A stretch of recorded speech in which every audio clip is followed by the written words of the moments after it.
All right. So let's talk about discrete probability distributions. And I will tell you 4.1 should seem like a lot of review because we're going to see some things that we did really back in chapter 2. So I'm hoping you're going to feel like 4.1 is sort of like visiting an old friend.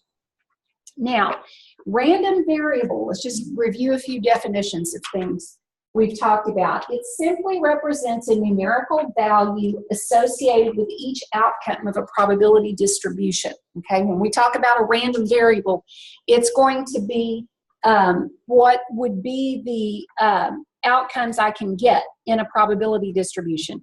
We're going to use X to represent it, so it might be that X represents the number of sales calls that a salesperson makes in a day.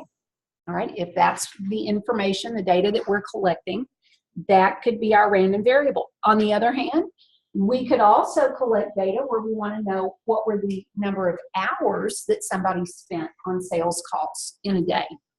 All right, so it can represent anything, but there's going to be a difference, an important difference between these two types of data that are being collected. The first type is discrete random variable. If something is discrete, it means it's countable. All right, for those of you maybe who've taken algebra classes, if I gave you a set of ordered pairs and I asked you to tell me what the domain is, you would end up just listing the X values out of each of those ordered pairs, okay? Because those points are discrete or countable number of points. I do not have anything that is continuous. I don't have any curves or lines. I will just have a certain number of points. So I can count up the X values, and that would be what would be listed in my domain. All right, so that's what it means if it's discrete. So, for example, when we talk about the number of sales calls that a salesperson makes in a day, should that be countable? Is it possible to make 3 1/3 sales calls? I don't think so. I don't know how you would make 1/3 of a sales call. You've either made the sales call or you didn't. All right, so that has to be a countable, finite number that you would get. Now, if it's continuous, that means there's an uncountable number of possible outcomes. In other words, it would be anything between here and here. All right, so let me give you an example of that. Think about hours spent on sales calls in one day. Now, can I list every possible answer on that? And here's what I mean by probably, I think it'd be a little clearer if it said the length of time spent on sales calls in a day. Because can you spend 2.5 hours on sales calls? Or 5 1/3 hours? Or 6 1/8? You could actually spend anywhere from 0 to 24 hours on sales calls. Now, I would not want to be the guy spending 24 hours on sales calls in a day, but it's possible, right? Anywhere in between there is a possible answer. There's no way to list them all, right? Because we can have all of those portions of an hour.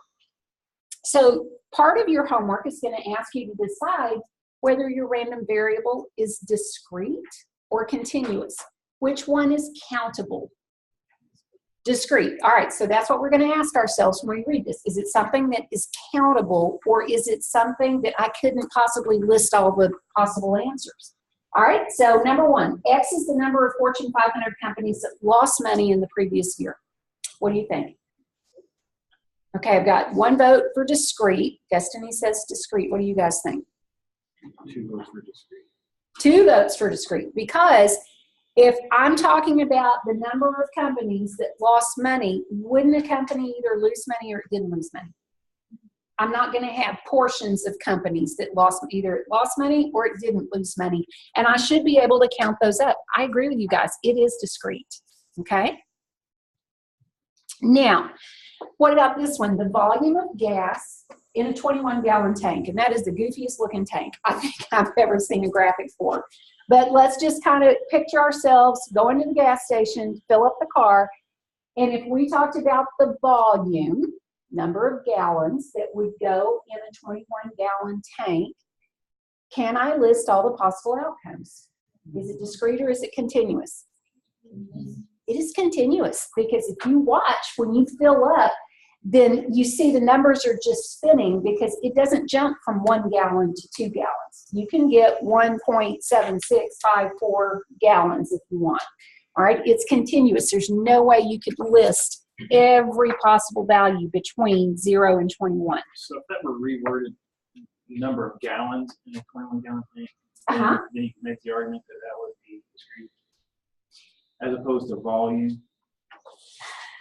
Well, no, I would not make that argument, simply because it's still impossible to, because I can get, anytime I could get portions of something, it's probably going to be continuous, because how do you divide up gallons into the smallest portions you can go? Depends on how far out you want to go with decimal numbers. So that's going to make it continuous. If you think about, as the fuel is going into the tank, it doesn't go in spurts. It goes out as a continuous stream, so that the number of gallons is changing continuously as you're filling it up. Okay? Countable means that I'm going to have whole number values. I can just count it up. There's not going to be portions of something. Okay? All right. Now, we're going to focus on discrete probability distributions until we get to chapter 5. So when it's discrete, we know that it's countable. And that would mean if I wanted to make a probability distribution, I should be able to list all the possible values the random variable can be, all the possible x values I can have. And then I would be able to find the probability that goes with that. So the probability of each value of the discrete random variable probability has to be between what numbers? 0 and 1 every time. And if I were to add all the probabilities, it has to equal what? 1. All right, so we've worked with this before. We know it's true. Now we're going to apply it to a discrete probability distribution. So you remember when we made frequency tables back in chapter 2? We had a set of data, and we were able to list how many times did this occur in the list. And we could count it up, and that was a frequency table, right? Okay, we could make a frequency distribution for all the possible outcomes if we're given a data set. And we can find the sum of the frequencies, and then, you remember how we found relative frequencies? The difference between a frequency distribution and a relative frequency distribution was we did what to get relative frequency? We took the frequency and we divided it by the total number, right?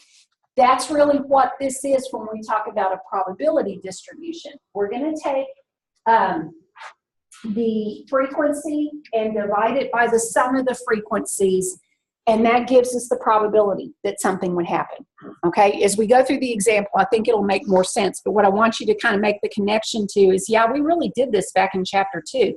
Now, keep in mind, when I do this, those probabilities that I'm coming up with, when I take frequency divided by the sum of the frequencies, better be a number between 0 and 1.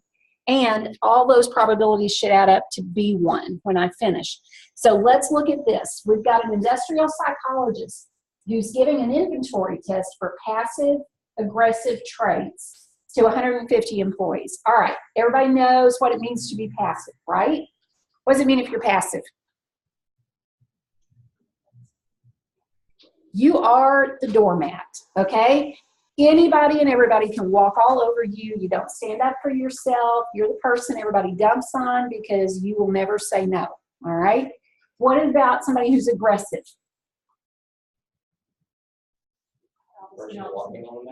That's right, the person walking on the doormat. Or you ever been in a situation where you go, oh my gosh, what an aggressive driver. I mean, he's the guy that is zipping around, cutting in front of everybody, kind of the road rage type driver, because nothing matters except what he wants, right? So if you're aggressive, I mean, you are in everybody's face because it's all about you. And you don't really care if you're walking all over everybody else, right? So that's what this psychologist is trying to determine. Are you more passive or are you more aggressive? And so she's going to use a score from 1 to 5, where 1 is extremely passive, the complete doormat. 5 is extremely aggressive, which is the person you hope you are not sitting next to in the office. So a score of 3 would indicate that you're in the middle, you're not too much one way or the other. We're going to get a probability distribution for the random variable x and graph it using a histogram. You remember making histograms back in chapter 2 as well, right? So since we're doing a probability distribution, what you really think of is this is going to be the same thing as when we did a relative frequency distribution and a relative frequency histogram, okay? So look at this table. I think you guys have this on your notes. Do you not? And let's talk about what this thing would look like. Let me see if I can switch over so we can see this.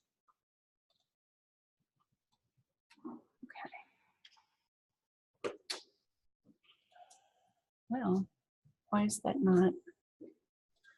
Okay. All right. No, that didn't do it. All right, just a second. Sorry. There we go.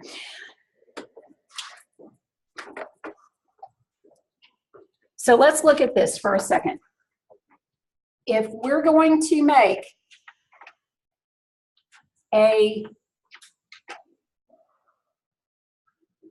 probability distribution, we're going to have to calculate the probability of x. And to do that, we said we would take the frequency and divide it by what? Yeah, the sum of all of those frequencies, which was 150 because there were 150 employees. So you're going to take 24 and divide it by 150. And then 33 and divide it by 150 and so on. So I'm going to let you guys do that. You're going to tell me what you get.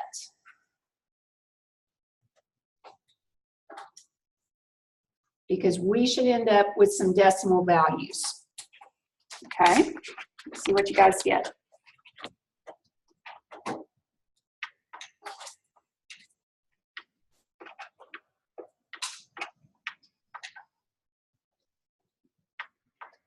I would try to zoom in, but it's not working. So what is 24 divided by 150? Point what? I'm sorry, say that one more time. 0.6? 0.16. And then 33 divided by 150 is? 0.22. 0.22. 42 divided by 150? 30 divided by 150? 0.20, and 21 divided by 150 is?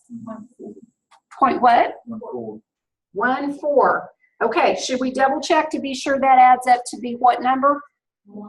It needs to add up to be 1. So 0.16 plus 0.22 plus 0.28 plus 0.20, but it does add up to be 1. You double check that. Okay, so what we're going to do is graph this making a histogram. Now let's review how you do that. So I'm going to put my first quadrant on here, and I know I'm supposed to label this thing. What goes on the x-axis? The score, my x values, and they could be 1, 2, 3, 4, or 5.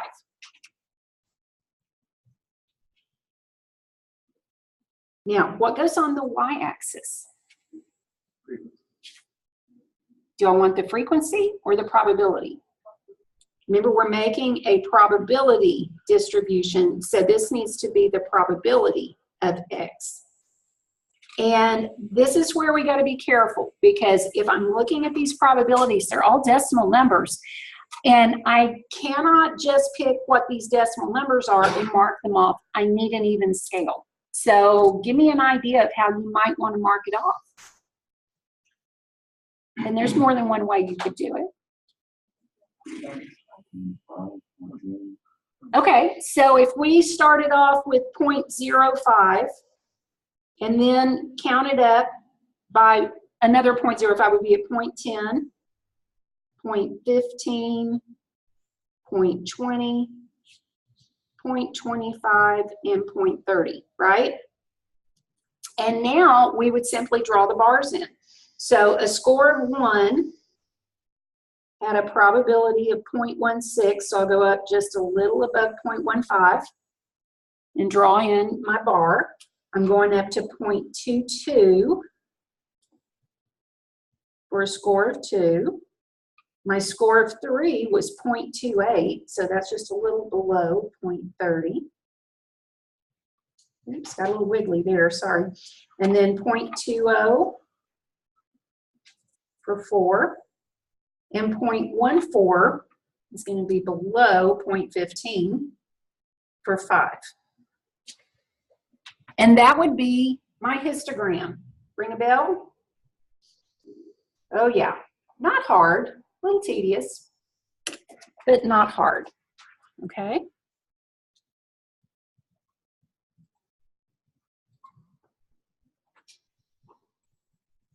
So these were our values we found. We did it correctly. We took that information, we double checked it, all the probabilities were between 0 and 1. We ended up with a sum of 1, and that's pretty much the general shape that our histogram has. So that's a quick review of something that shouldn't seem too difficult. This should also look maybe a little bit familiar. Do you remember how we could calculate the mean? Look at this formula. The mean is, yeah, and so basically, if I have these x's and the probability of x, to get the mean, all I have to do is multiply each x value times the probability, and what does that tell me to do? The sigma tells me to add it up. That is the summation symbol. So we calculate the mean by multiplying each x times its probability and adding them all together. Okay, so if this was our probability distribution table that we created, can I come up with the mean pretty easily? Yeah, all I would need to do is multiply 1 times 0.16, write it over here. 2 times 0.22, write it over here. And then when I finish, I'll add up that column. Does that make sense?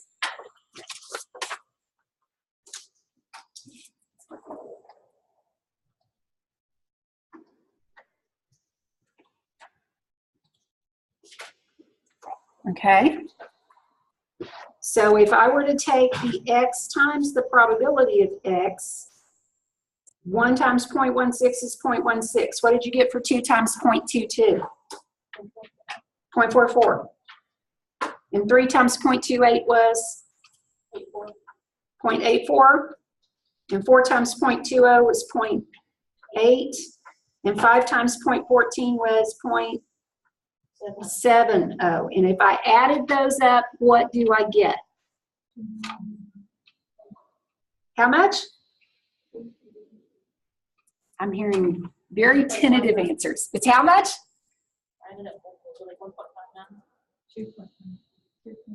2.54? 2.94. Okay, sorry, I'm having that. There we go. 2.94 would be what we come up with. Now, while we're here, let me remind you of something that you might want to take advantage of, especially if we have a longer list of items. Do you guys remember putting our x's in L1 and our p of x's in L2? Oh yeah, so if you go to Stat and you go to Edit, I'm going to clear these out. And I'm going to put all these x values in my L1. So 1, 2, 3, 4, 5. Then I'll put these probability values in my L2. So 0.16, 0.22, 0.28, 0.2, and 0.14. Now, Do you remember how to tell the calculator to multiply these together and add them all up? If you don't remember, you might want to write this down. To tell it to add them all together, we're going to go to second stat and arrow over to math. And we choose number 5 for sum. So we're telling the calculator, I want you to add together what you get when you multiply L1 times L2. Second stat, arrow over to math, and then you want to go down to where it says sum. It should be number 5. And after you do that, you tell it, now multiply L1 times L2. So it'll multiply each item in L1 times its corresponding item in L2, and then it'll add all of those products together.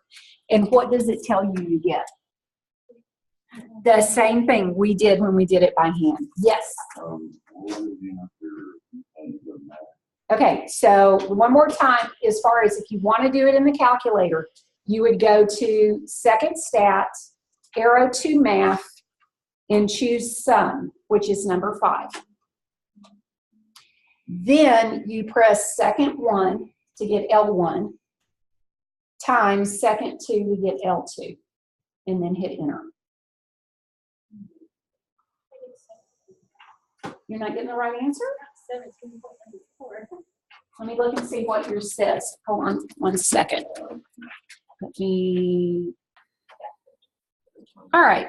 So those were the values we got, and then we looked at it in the calculator as well. No, it should be the sum of L1 times L2.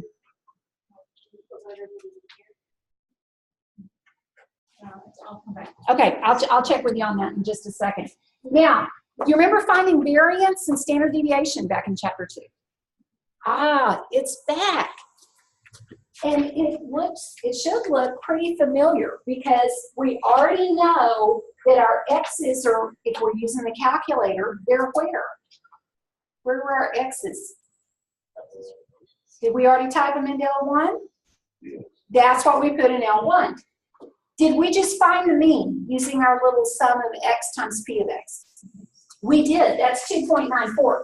So what we're going to end up doing is actually typing in what we found for the mean, but we're going to use L1 when we see x. Where are the p of x's? Where are those probabilities? L2 in the table. So we already have all the pieces we need to compute variance. And then once you have the variance, you take the square root of it to get the standard deviation. Now, as far as doing this on our paper, let me go ahead and take you to this. And what we would need is that the mu was 2.94. And if you wanted to do this by hand, let me remind you how this works. Since the formula says we're going to have to take each x value and subtract the mean and square it, I'm going to have to make a column. Let's see if this rings a bell, where I would do x minus, and the mean is 2.94. So I would have 1 minus 2.94, which is going to be a negative number, okay? And I would have 2 minus 2.94, which is still going to be a negative number. And then I would have 3 minus 2.94, which won't be negative anymore, but it'll be a very small. You remember what happens when you add up that column? When we did this before? If I just take the difference between each x value and the mean, what happens if I add that column up? Remember? Because some numbers were negative and some were positive. When I add them all up, I get 0. So what I have to do is then take these numbers that I found and I will square them in the next column. So I would have to take that negative 1.94 and square it, and it would go here. And that would give me the first part of the formula, and then I'd have to take what I get here times the p of x and write it here, and then I would add up all of that. It is a pain because there's a lot of columns involved, right? Doing it by hand. It's doable, but it's a lot more work. Instead, here's what I would do. Remember, we've already got our x values in L1. We've got our p of x values in L2. So if I'm looking at the formula for variance, I'm going to have to get the summation sign. Where do I go to find that? Second stat, go to math and choose 5 for sum, right? Now, I've got to tell it what I want it to sum up. Now, here's where you have to be careful. That x minus mu is in a parentheses and then it's squared. I've got to open a new parentheses. Do you remember doing this before where we had to remember to open another parentheses? If we don't, we won't get the right answer. So you've got to open a new parentheses, and my x's are where in the calculator? L1. And I'm going to subtract this mean, which is 2.94. Close that parentheses, and since I need to square it, I'll hit the x squared. And then I'm supposed to multiply it times what? What did you hit x squared, you said? Yes. After I close that parentheses, I hit the x squared, and then I hit the times key. And then where is my probability of x? L2. So I'll hit second 2. And then I'm going to close that parentheses. And it did all that work for me. 1.6164. Okay, you can definitely build the table and do it all by hand. It's just so much more work to get there. So we would get a variance of 1.6164. To get the standard deviation, I have to do what? Take the square root, because I want just sigma, not sigma squared. So to get the standard deviation, it's the square root of 1.6164. So I could tell the calculator, if I do second x squared, it gives me the square root sign. And then I would put 1.6164, and I would get if we round it to the nearest tenth, it'd be about 1.3. Okay.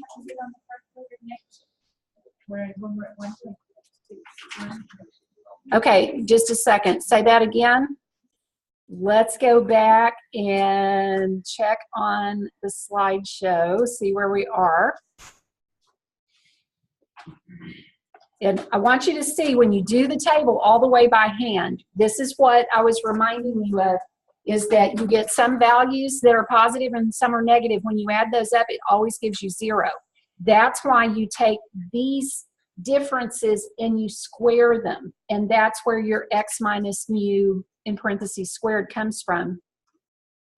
And then you have to take these values and multiply them times your p of x, and then adding up all of that is where the 1.616 comes from.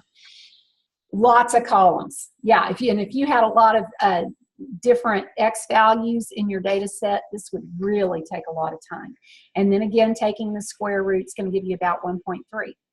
Now, this is not anything new. It's just making sure we're familiar with the term. And I think we may even have addressed this a little bit back in chapter 2. Do you remember what expected value is? It's the same thing as the mean. It's going to be what would happen on average, okay? So anytime you're asked to find the expected value of a discrete random variable, you use the formula for mean. It's the sum of the x times the p of x. Now, here's an example of where you would see it. At a raffle, 1,500 tickets are sold at $2 each for 4 prizes. You got a $500 prize, $250, $150, and $75. You buy 1 ticket. What would be the expected value of your gain? Now, do you understand what the question is asking? So on average, when someone buys a ticket, what should they expect is their return from that? Basically, that's how this thing is working. Now, let me point this out as we start to look at it. Hopefully nobody went to Vegas over spring break and came back a lot lighter in the wallet. If you did, you'll probably understand why a little better after we look at some of this. So I want to take you to the overhead for a second, and I want to explain what you're actually going to calculate with this. So we're going to make a probability distribution where we have a column that will be X, and that's going to be the amount of our gain, because that's what it's asking. What's the expected value of your gain? Now, tell me what the possible things are that can happen. If I win that first prize, how much is my gain?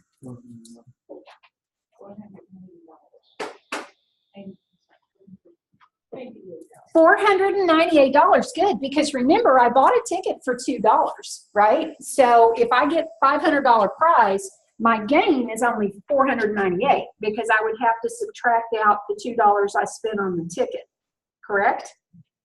Okay, what if I win the second prize? What's my gain? $248. Third prize, $148. Fourth prize, $73. But is it possible I don't win any of those prizes? And if that happens, if my ticket is not a winner, what is my gain? Is it zero, or have I lost money? I lost the $2 that I spent on the ticket. That's a negative $2.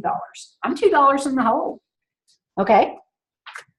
Now, we got to calculate the probability for each of these things happening.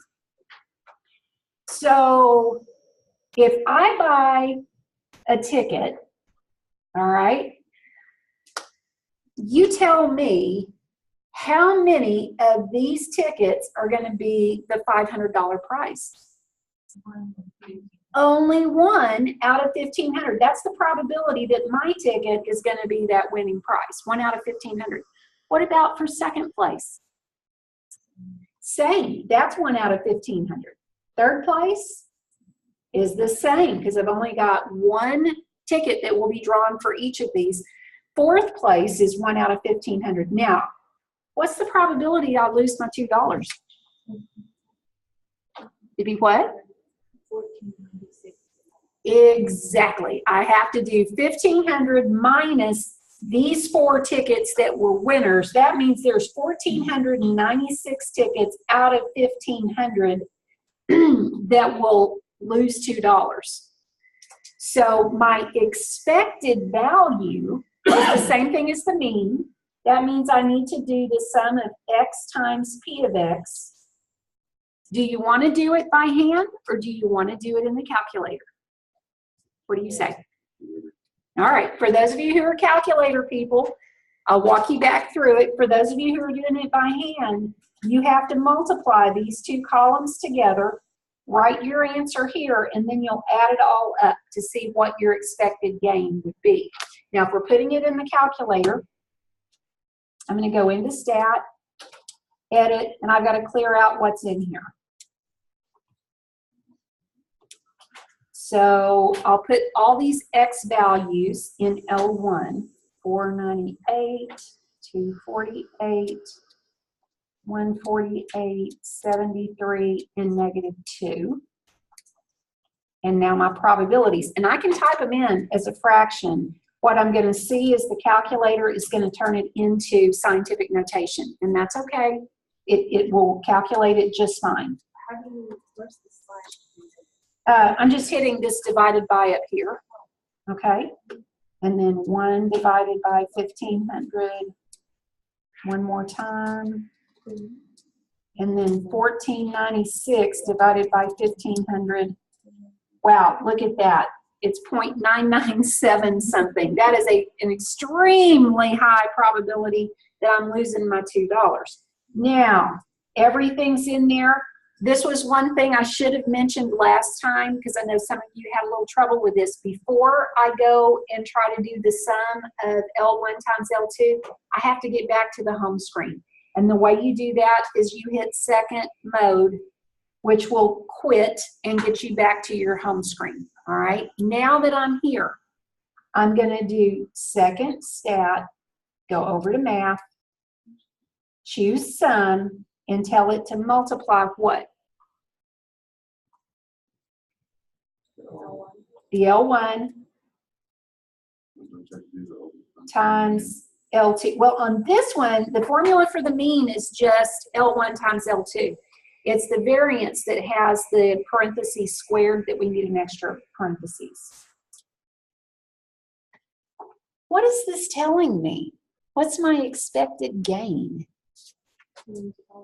To lose $1.35. Okay, anytime I buy a ticket, I should be expecting that on average you lose $1.35. Now, in reality, do you lose $1.35? No, if you average out what happens, that would be what every person together would do. Now, here's what that tells me. First of all, are they giving out as much money as they're taking in? Think about it for a minute. If they're buying, they're selling tickets $2 a piece and they sell 1,500 tickets, they brought in how much money? $3,000. How much are they paying back out? The 500 plus 250, 750, 800, 900. They're paying out less than $1,000. Have you ever heard the expression, the house always wins? This is why. They're not going to pay out more money than they're going to take in. That's the whole reason the government got into selling lottery tickets, because they keep far more money than they pay out. And what is the likelihood you're going to be one of the big winners? Tiny. I mean, on the lottery, I think when the jackpot gets really big, I think he's got a greater chance of getting struck by lightning twice than to actually win. Seriously, I mean, the likelihood is so small. So you need to be aware of that before you decide that your retirement fund is coming from Vegas, okay? That's not a likely scenario for you. Now, we came up with negative 1.35, which means the expected value of your gain is a loss of $1.35, okay? So let's go back and check on our slide for a second. So that's what we calculated. We put it in a table form, put in those probabilities, and on average, you would expect to lose $1.35 for each ticket you buy. All right, that's everything that is in 4.1. We doing okay? What? Oh, surely we're doing okay. All right, let's see if we can get 4.2 under our belts. And the good news is we're only doing 4.1 and 4.2 tonight, and that's all we're doing in Chapter 4. And then when you come back next week, we'll be looking at notes in Chapter 5, okay? So let's go from binomial distributions, which is making those tables where we can calculate get our probabilities, and then we could graph histograms, we can calculate expected values or mean, we could find variance and standard deviation, but that's everything that we were doing in 4.1. 4.2, we're going to do something called binomial experiments. That is when you repeat an experiment for a fixed number of trials, and each trial is completely independent of other trials, okay? So it's kind of like the idea of, you remember how we talked about flipping a coin? Okay? It would be a binomial experiment if I were to want to calculate how many times I would get heads, that getting a heads is a success. That means if I flip the coin and I get tails, it's not a success, right? This is going to be what makes something a binomial experiment. Either you only have two outcomes. You either have a success or you have a failure. So if you can have more things happen than just that, like for example, if I were drawing marbles out of a jar, but in the jar I have red and yellow and green and blue and white marbles, that's not going to be a binomial experiment, because unless the experiment is drawing a yellow marble as a success and drawing any other color marble is a failure, okay? I can't calculate probabilities for each of the different colors. And that's not a binomial experiment. That's something different, okay? So as long as there are only two possible outcomes that can be classified as a success or a failure, that's a binomial experiment. And this is very important. The probability of success has to be the same for each trial. That's what it means when it says each trial is independent of other trials. What happens on one trial doesn't influence the outcome on another, okay? Like in the drawing marbles out of a jar thing. If I draw a marble and I don't put it back, is that going to be independent? Or will it affect the likelihood of what the next marble is that I draw? Yeah, it's going to change probabilities, isn't it? So you have to be sure that each trial is independent. So we will have the random variable x count as the number of successful trials. Now, this is all the notation that's involved in binomial experiments. N represents the number of times you would repeat a trial. So, for example, if I'm going to flip that coin, and I'm going to flip it 10 times, N is going to be 10, because that's how many times I've repeated the trial. A probability of success in a single trial, if we were talking about flipping that coin and a success is getting heads, what would be my P, my probability of success? When I flip a coin, what's the probability I get heads? Oh, you guys know this. It's not a trick question. If I'm flipping a coin, what's the probability on one flip I get heads? It would be 50% or 1/2. So my P would be 1/2 or 0.5. Now, what would be the probability of failure in a single trial? That in that case, it would also be 50% because I've got an equal chance of getting heads or getting tails.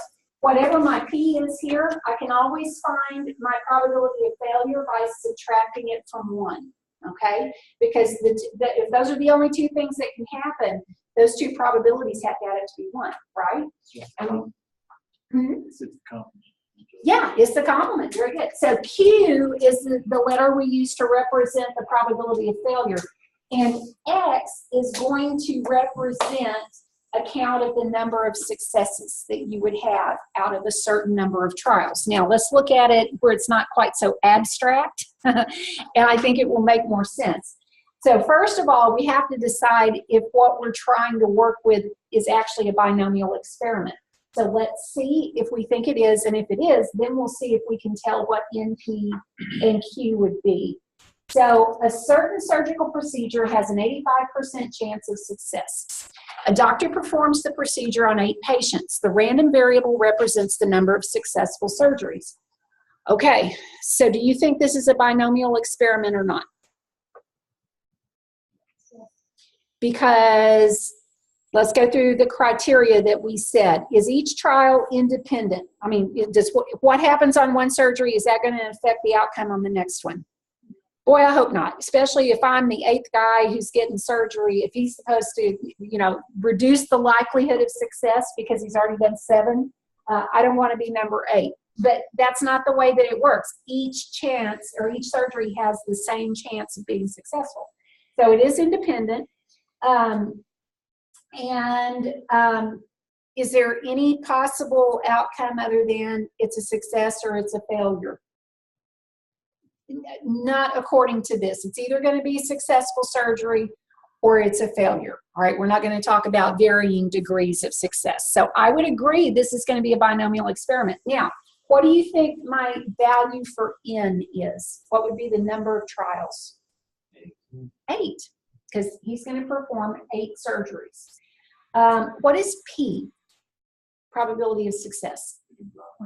0.85, because that says it has an 85% chance of success. What would that make Q? The probability of failure. 0.15, because I would do 1 minus 0.85 to find Q. And then it says list the possible values of the random variable X. So remember, X is going to be the number of successful surgeries. So if he has 8 surgeries, what would be the possible number of successful surgeries that he could have? 8. He could have 8. He could also have 7 he could have, and 3, and 2. He could have 1. Could he even have 0? Is it very likely? I don't think so. But it is possible. So 0, 1, 2, 3, 4, 5, 6, 7, 8 would represent the different values we could use for x. Okay? So there we have all of that listed out. You guys have figured it out, so that's good. Now, let's see if this one is a binomial experiment. If it is, we'll do the same thing. A jar contains 5 red marbles, 9 blue marbles, 6 green marbles. You randomly select 3 marbles from the jar without replacement, and the random variable represents the number of red marbles. Is that going to be a binomial experiment? No. Why not? Because if you're not replacing them, then you're not getting the same opportunity to each. Destiny, you've got it. That's exactly right. If you don't replace those marbles, it's changing the probability for the next draw, right? So that's going to mean that it is not a binomial experiment, and because these were not independent. Okay? Now, hold on to your hats. This is a nasty looking formula, all right? Let's make sure we understand what it is saying. If we are trying to get the probability of getting a certain number of successes out of a certain number of trials, the probability is going to be found by doing this. What does this C represent? Good. I kind of fibbed a minute ago, Rodney, when I said you wouldn't have to worry about it. But this is going to tell you whether it's a combination or permutation. You don't have to decide. So this is going to tell us we need to find a combination of n things taken x at a time. What did we say P stands for? Probability of success. And that gets raised to the x power. My Q is the probability of failure, and it gets raised to the n minus x power. Okay, now that means I've got to do a little computation to figure out what those pieces are. All they've done here is show you this is the formula for finding a combination. We could do that in the calculator though, and then multiply it times the p raised to the x power and the p raised to the n minus x power. So it's not really as nasty as it appears initially. So let's see if we can actually compute this. Microfracture knee surgery has a 75% chance of success on patients with degenerative knees. The surgery is performed on 3 patients. We want to find the probability that the surgery is successful on exactly 2 patients. Okay? Now, let me take you over here so we can look on the overhead. Okay? And what we saw was the formula was you have to take a combination in things taken x at a time. P was raised to the x power. Q was raised to the n minus x power, and all of that gets multiplied together. That was the formula. Okay? Now, let's see if we can identify, first of all, does this look like it's a binomial experiment? Yeah, because they're telling us that there is an 85% chance of success. Doesn't say that there's anything that would change that. The surgery is either going to be a success or it's going to be a failure. So I think this qualifies. Now, I need to identify, first of all, what is in 3, because he's going to do 3 surgeries, right? Oh, I'm on the wrong one. Hold on. Yeah, I was looking at the wrong one. So let's do it this one. 3 surgeries. What is P? Was 0.75. What is Q? Good. I have to do 1 minus 0.75. That gives me 0.25. And what is X going to be? Find the probability that it's successful in exactly 2. Those are all the pieces that I need. So let me write that formula again. It was a combination in things taken x at a time times p to the x power times q to the n minus x power. So I need a combination of n is 3. I'm going to put in 2 for x.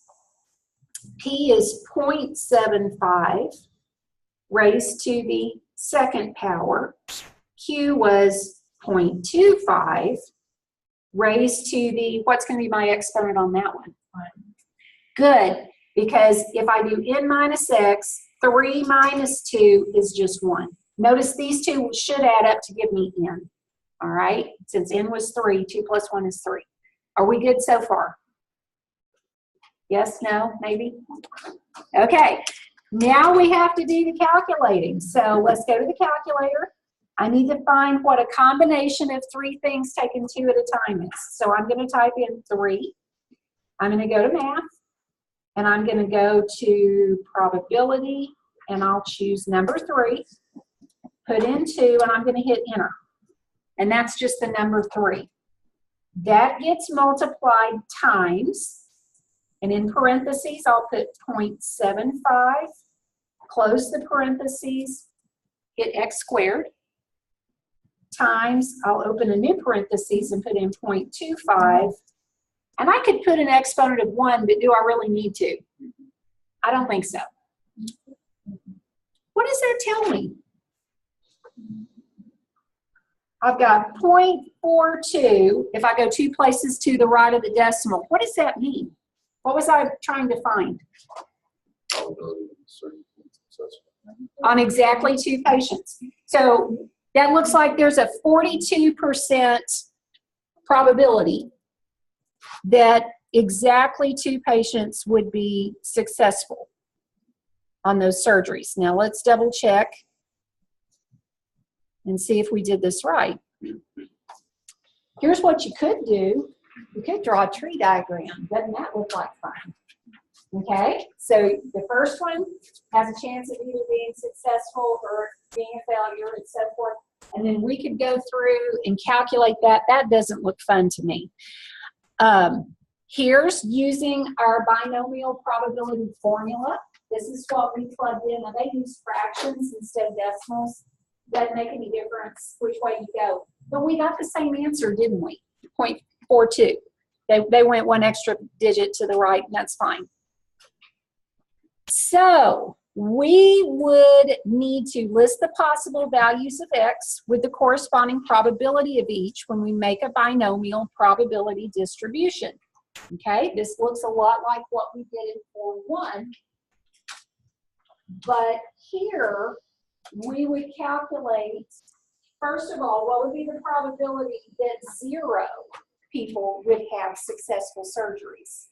We would have to go into that formula, and we would do 0 for x, and we knew it wasn't very likely. It's about 0.016 or a little less than 2%, which is the likelihood that all 3 would have unsuccessful surgeries. This is the probability 1 is successful, probability 2 is successful, probability all 3 would be successful. And you would have to use that formula 4 times to come up with that. Now, that doesn't sound like that's really a great way to spend an afternoon. Would you agree? If we can find an easier way to do it. So, I want to show you something that you might want to take note of that I think would be helpful in knowing how to calculate this. So we're working with distributions. Do you see above? Oops. Well, you don't unless I change screens. So let me do that real fast. Okay. Do you see above the bars button where it has DISTR? We're going to use this button quite a bit now, because this is where you go when you're working with distributions. So I want to hit second bars, and I'm going to arrow down until I see binomial PDF. Do you see that? Okay, notice there are 2 of them. There's a binomial PDF and there's a binomial CDF. We're working with a binomial probability distribution, so you want to pick the PDF. I'll tell you in a minute what the CDF does. So I'm going to choose binomial PDF, hit enter, and if you have this newer operating system, it will look like this, where it's telling you, I want you to tell me the number of trials. That's the N. I want you to give me the P, and I want you to give me the X value. Because as long as the calculator has that, it knows what to do with everything. If you don't have the newer operating system, it had binomial PDF and it opened up a parentheses. You need to make a note somewhere that you're going to type in whatever N is and then comma, and you'll type in whatever P is and then comma, and then you'll type in X. Okay, so if we wanted to build that table that I just showed you a minute ago, then out of 3 trials with a p-value of 0.75, I want to calculate what's the likelihood that none of those surgeries would be successful. So if you're typing it in manually, this is what it looks like when you type it in, the 3 and the comma, 0.75, comma, and 0. Did you remember that it was 0.016? That's what we get if we round 3 places to the right of the decimal. Now, if I want to know what's the probability that exactly 1 surgery is successful, I go back and the only thing I have to change is which one? The X. Okay, so I can go back into second bars, go to binomial PDF, and all I have to do is change 0 to 1. 0.14, and it actually be 0.141 if we go 3 places. Does that make sense? No, as far as how to do it in the calculator, or no, as far as I don't really get what this means? Okay, so here's what we're doing. A binomial probability distribution is saying if I have a 75% chance that this surgery would be successful, what I just typed in here is saying if I do 3 surgeries, and the probability of success on each one is 75%. How likely is it that I get 0 successes? Well, that was only 0.016. That's not likely at all to happen, that nobody would be successful. Then we went back in and we said, all right, what about if I want to know the probability only one of those 3 would be successful? So out of 3 surgeries with a success rate of 75%, what's the likelihood only 1 would be successful? And we just got 0.141, a little over 14%. Still not a real high percentage, okay, definitely more than 0 being successful. And then we could go in and put in 2, we could go in and put in 3. Now a little shortcut, if you hit second and the enter button, it pulls up the last thing that you had typed in. And all you'd have to do is scoot over, change that number there, and you can get the next one really fast, okay? So to recall and edit what you had put in, it's second and enter, and then you can arrow back and change whatever it is that you're wanting to change. And that's how we would get those values to make the probability distribution for each of those X values. Does that make sense now? What? Okay, what's the question?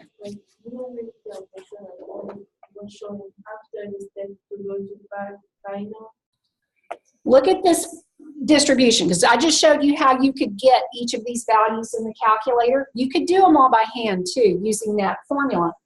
But what should I get if I add up all of these probabilities? What do you think? The sum of all those probabilities ought to equal what? It ought to equal 1. Now, remember we had to round a little bit, so we could be slightly off. Why don't you double check it for me? If you add these up, tell me what you get.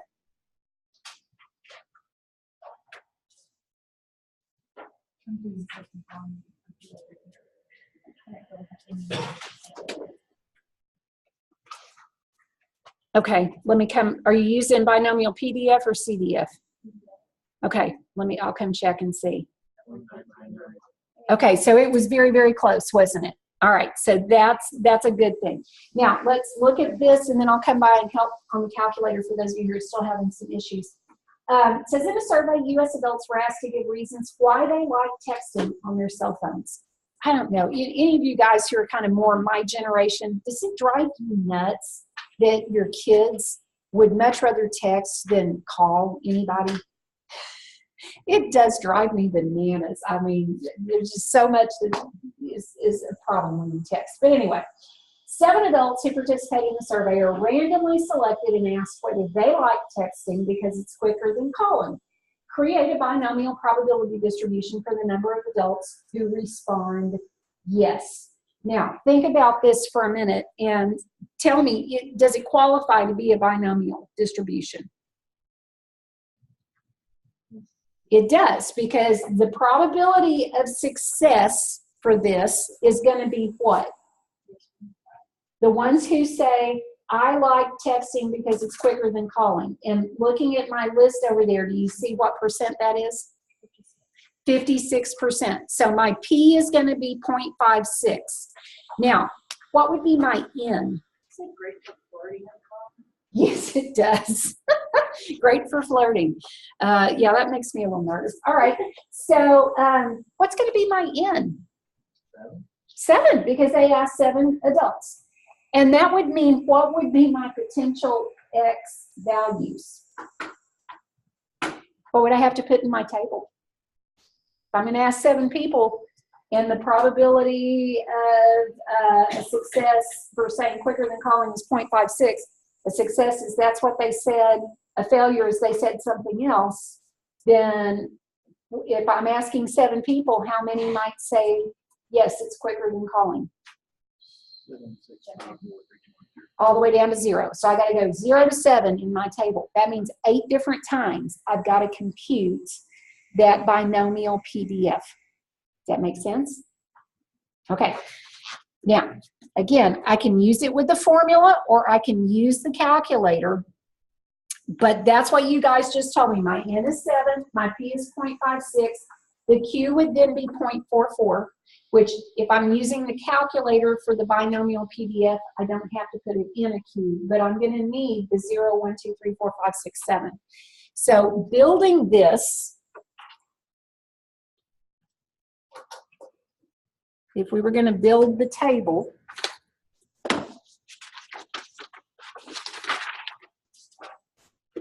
okay, then our X values would be 0, 1, 2, 3, 4, 5, 6, 7. And our P of X is going to come from using N equals 7, P equals the 0.56, and then we'll use each of those X values, right? Okay, so see if you can tell me, those of you who are using the calculator, where do you go to get a binomial PDF? Second bars, because oops, that's where we go to get distributions. And then make sure you pick binomial PDF. This time my number of trials will be 7. What did we say P is? 0.56. And I'm going to start out with an X value of 0. So if I hit enter, I've got 0.003. Not very likely, okay? Less than 1%. You remember how to get the shortcut where you can pull it back up so you don't have to retype everything? Enter. Second enter. And all I have to do is change 0 to what? 1. And then when I hit enter, I get 0.028. And I can do that again. Second enter. Now I'll change 1 to 2. 0.1. Yes, 0.109. So once you know the little shortcut, it's not too bad, is it? 0.230. What's that? You're not? Okay, let me come check that and we'll see if we can figure it out. 0.293. I'm going to let you guys finish that up. So let's go back and check to make sure all of our answers look good. That is the doing it by hand, which looks like a whole lot more work than the way we're doing the binomial PDF and calculator. Do these numbers match up with what you were finding? I know they've got more digits, but if you rounded 3 places to the right, are your numbers matching up? Awesome. Okay, and again, if we wanted to add these together, the probabilities should add up to be 1. Okay? Now, this is explaining how you do it with the calculator, which I've already shown you how to do. This says 67% of U.S. adults consider air conditioning a necessity. They did not take this survey in Texas, clearly, because I think we would have more than 67% that say it's a necessity. If you randomly select 100 adults, what's the probability that exactly 75 consider it a necessity? I would rather not have to do that by hand. Would you? I mean, as far as combinations and all with numbers that are that large, it might be a little cumbersome to do that. So let's see if you guys can tell me, first of all, what would you say that our N is? Because you're going to choose from 100 adults. Your P is going to be 0.67, and what would you use for X? 75. All right, do you think you can calculate that? Instead of my doing it for you on the overhead, I'm going to let you guys see if you can come up with it. Let's see what you get for your probability.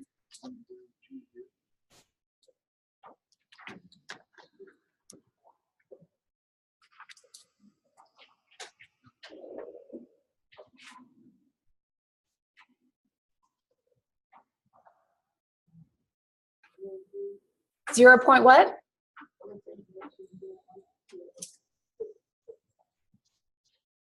Does this look like it? 0.020? Awesome. So about 2%. Very good. Now, we got another example. A survey indicates 41% of women in the U.S. consider reading their favorite leisure time activity. You randomly select 4 U.S. women, ask them if reading is their favorite leisure time activity. Can you find the probability that at least 2 of them respond yes? Now, this is slightly different because of the words at least. Would you agree? Because in this case, talk to me about, first of all, what would be our N? All right, because we're going to talk to 4 people, 4 women. And the probability of a success is expected to be what? 0.41. Now, the issue that's different here is if I want the probability that at least 2 of them respond yes, that would mean X could be more than one thing. What could it be? Now, hang on. What does it mean if it's at least? Is it okay if 2 of them say yes? Okay. Is it okay if 3 of them say yes? That's at least 2. And is it okay if 4 of them say yes? I'm going to have to add all those together. Okay. So I've got to find the probability of X being 2, probability of X being 3, probability of X being 4, and add those together. Can you do that? Yeah, instead of having to make the whole table, you just have to find out what these 3 probabilities would be, and then you're going to add them up. So it's like doing the same thing? It's doing the same thing, except instead of having to put 0, 1, 2, 3, 4, we only need 2, 3, and 4. Now, it means if I add these together, it's not going to equal 1 because I'm leaving out the 0 and the 1. But these are the ones I've got to find, and then I'm going to add them together. And that will be the probability that at least 2 of them respond yes. So I'm going to give you a second to do that. Let's see what you come up with.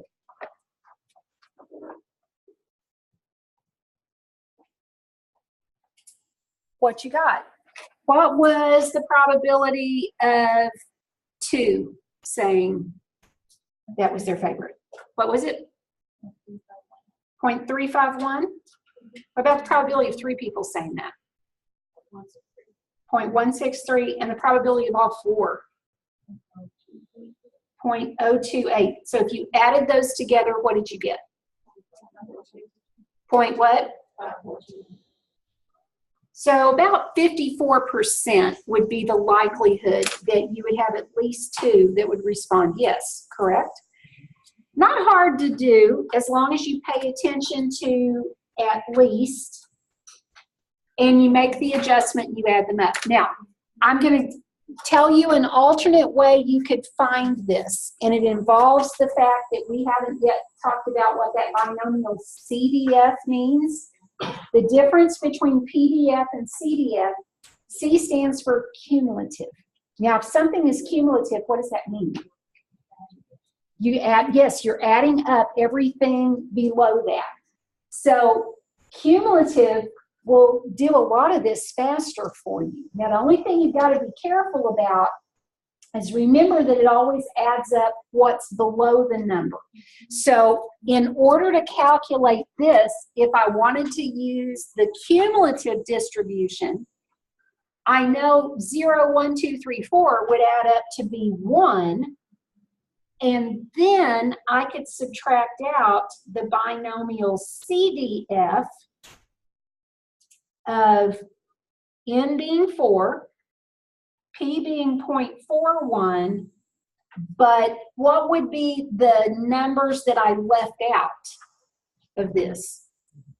0 and 1. So what I need to do is get the cumulative distribution up to 1, and that would add up 1 and everything that was below it in the table.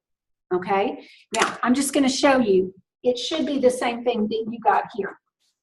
So, and the reason I'm subtracting it from 1 is because this is the part I don't want, and I'm taking it away from 1 to get the part that I do want. Okay? You do not have to do it this way. I just want to explain it to you for those of you who are looking for other ways of doing it.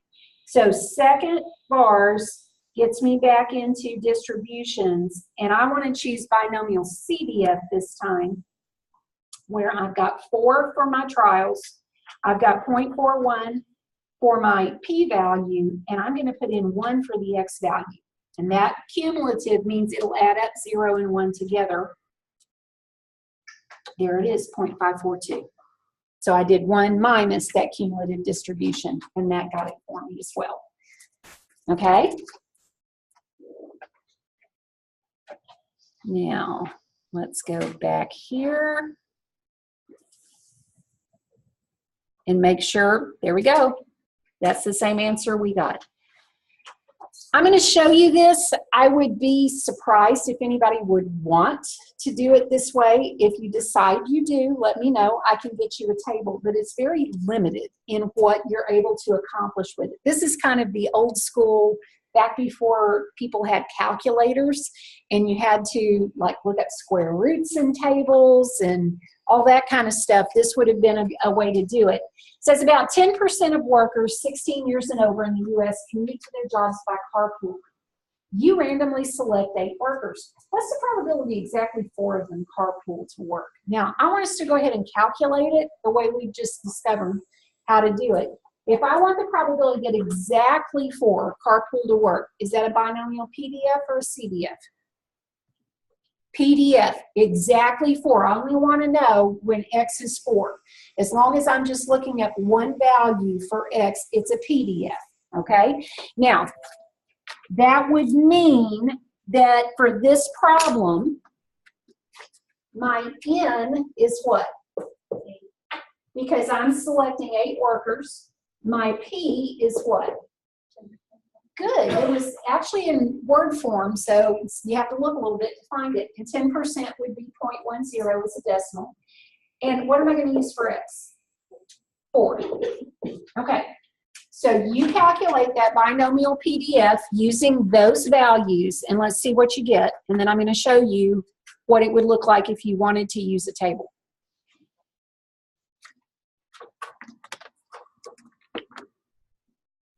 You guys got it yet?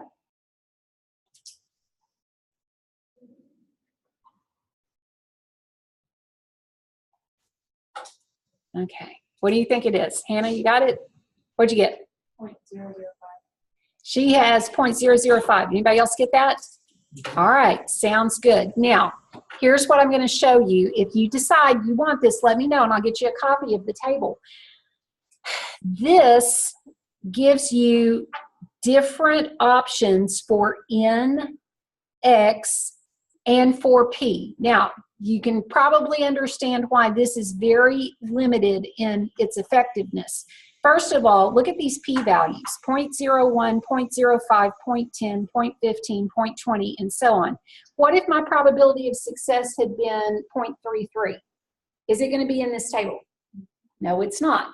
So it's only valid for certain things. Since this had a p-value of 0.10, what I would do is then stay in this column, and I'm going to look and see if I can find where N is 8 and X is 4. So this is just showing that we skipped down part of the table. Here's where N is 8 and X is 4, and if I move over here, we got 0.005. Okay, so for certain questions, the table could be helpful, but it doesn't work on everything. Now, we can graph binomial distributions as well. This says 60% of households in the U.S. own a video game console. So you randomly select 6 households, ask each if they own a video game console, and you're going to construct a probability distribution for the random variable X and then graph it. This is very similar to what we did in 4.1, where we did the histogram. The only difference is we're finding those probabilities using the binomial PDF now, okay? So I would need to make the table, and what would be all my possible X values in my table? First of all, what's my N? 6. So what would have to be all the X values? 0 through 6. And then I would have to calculate all those probabilities, right? And once you get those calculated, then you could put it in histogram form. So are we good with that as far as an application of how you would graph a probability distribution? It's just going to be a histogram. The only thing that's different is you find the probability using that binomial PDF. All right, we're almost done. If it's a binomial experiment, and that means that you've got a p-value and a q-value, like we've just talked about. You've got either a success or a failure, no other options involved. Look at these formulas. Your mean, all you do is multiply what? N times p. Your variance, oh wow, this is a good one compared to the variance on the other section in 4.1. You just multiply N times P times Q, and that gives you your variance. And your standard deviation, you just take the square root of that. All these formulas are in your formula sheet under Chapter 4. So let's just make sure we could answer these questions. In Pittsburgh, Pennsylvania, about 56% of the days in a year are cloudy. Find the mean, the variance, and the standard deviation for the number of cloudy days during the month of June. And then interpret the results and determine any unusual values. Okay, do you understand what it's asking you to do? Well, that's true. And so since this is in the section where we've been talking about binomial experiments, let's just kind of ask ourselves, does this sound like it's a binomial experiment? As in, I've got each trial is independent, I've got the same probability, and I've either got a success or a failure, and those are my only outcomes. So what would you say? Does that sound like it's going to work? Do you see a P up there? It's what? That's right. Either a day is considered cloudy or it's not. Okay, so I think, yeah, it's going to meet the criteria. Now, if we were to calculate this, let me switch this over so we can do it together. Okay. Then we're going to need to figure out the mean which we said was the formula N times P. The variance, which we said was N times P times Q. And the standard deviation, which is going to be the square root of N times P times Q. Now, I think P is pretty obvious. P has to be what? 0.56, because it says find the mean variance and standard deviation for the number of cloudy days. So being a cloudy day is a success, and that would mean that 0.56 is going to be my value for P, because that's the probability that it's cloudy. If that's P, I think Q should be easy to find. It's got to be what? Good, 0.44, because I'd have to do 1 minus 0.56, and I'd get 0.44. Now, how do I figure out N?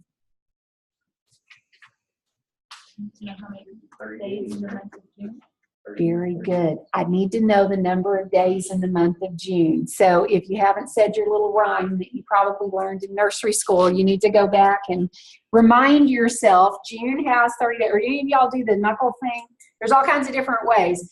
But June has 30 days.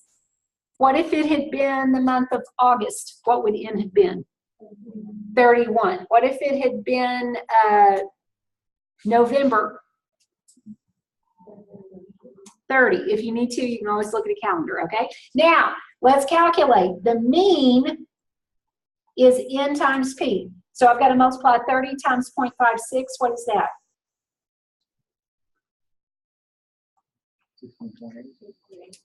16.8, which would mean on average, you would have 16.8 cloudy days in the month of June, right? Okay. My variance would be 30 times 0.56 times 0.44, which is going to be what?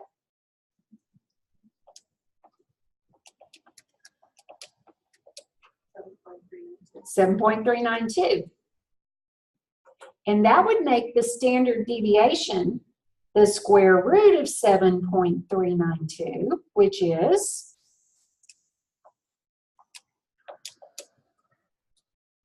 you're getting like 2.72. Okay.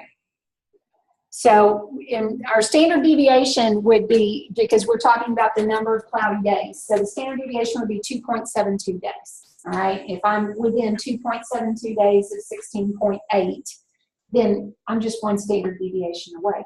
Now, interpret the results, determine any unusual values.